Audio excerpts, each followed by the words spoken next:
A few weeks ago, I took a Longhorn steer to the butcher to be processed. The butcher I use is Country Home Meats in Edmond, Oklahoma, and I've used them for about 10 years. They do a fantastic job, and I've developed a great relationship with them. And I consider Robert and Jesse and the whole crew there my friends, and that means a lot. And um, I've learned a lot from them over the past years.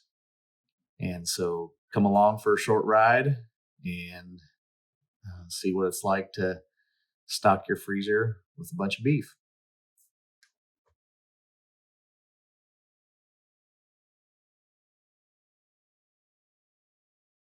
All right, guys, got all loaded up. So this is what a whole Longhorn steer looks like. I don't know if you can see all that, but I had to go to the front seat too. So anyway, got about a 45-minute drive home, and we'll get this all in the freezer, hopefully before it thaws out. It's 100 degrees here in Oklahoma, and I think the heat index is around 123. So it's hard to even breathe being outside. It's terrible out. So not a great day to pick up a bunch of frozen beef, but let's get home and get it unloaded.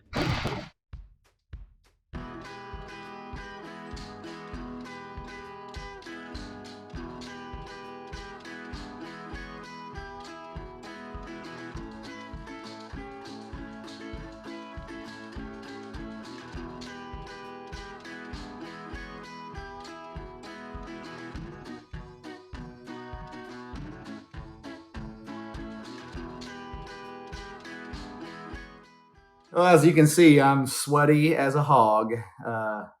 Wait, no, scratch that. Hogs don't sweat. Well, as you can see, I'm inside the house, and we got all the beef unloaded into the freezer. Got a little bit stressed at the last minute because we just had 2 hogs butchered a few months ago, and it was taking up a lot of freezer space, but we got it done. The dogs are happy. They've all got a nice big fresh bone with marrow and everything in it to gnaw on for a while, and so they're going to be happy. So when you pick up any kind of meat from the butcher, whole hog, whole beef, you get a printout. So I will say, in my experience raising Longhorn cattle specifically, it's quite different than raising like a Angus or Hereford or any other breed. It's a lot less, obviously, but they are raised almost like a wild animal.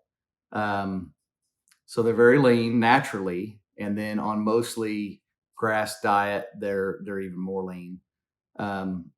So on this paper here, now the butcher that I use does not have the ability. It was built in the 50s, and it doesn't have the ability to get Longhorn cattle in their chutes and pens and scales and everything. So I can't get a live weight on my cattle when I bring them in. But based off of my experience, a 3-year-old Longhorn steer on grass is about 1,000 pounds live weight. So obviously it's a lot less than what an Angus or different breed of cattle would be. And it also takes about twice the time to get them to that weight. But I have got my little printout here, and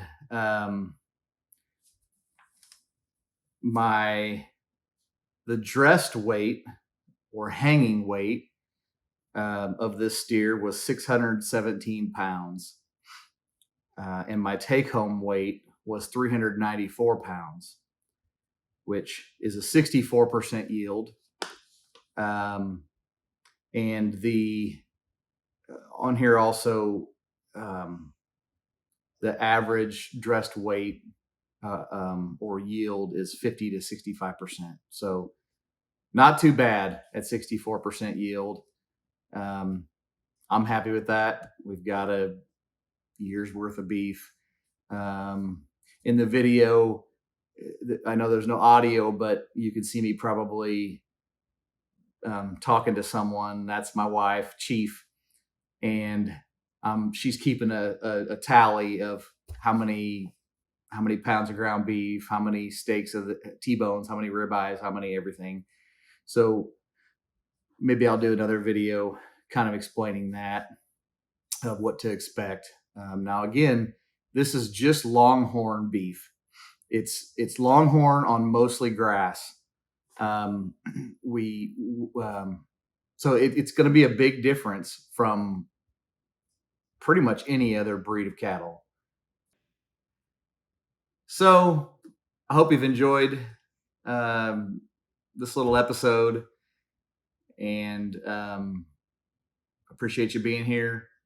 So if you want to know more about our Longhorns and how we do things here on our homestead related to beef and Longhorns, leave a comment.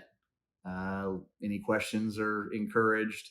And also, if you have suggestions of something I can do better, I by no means know everything. So if you have tips or suggestions for me, um, other than sell your Longhorns and get Angus cattle, I hear that a lot.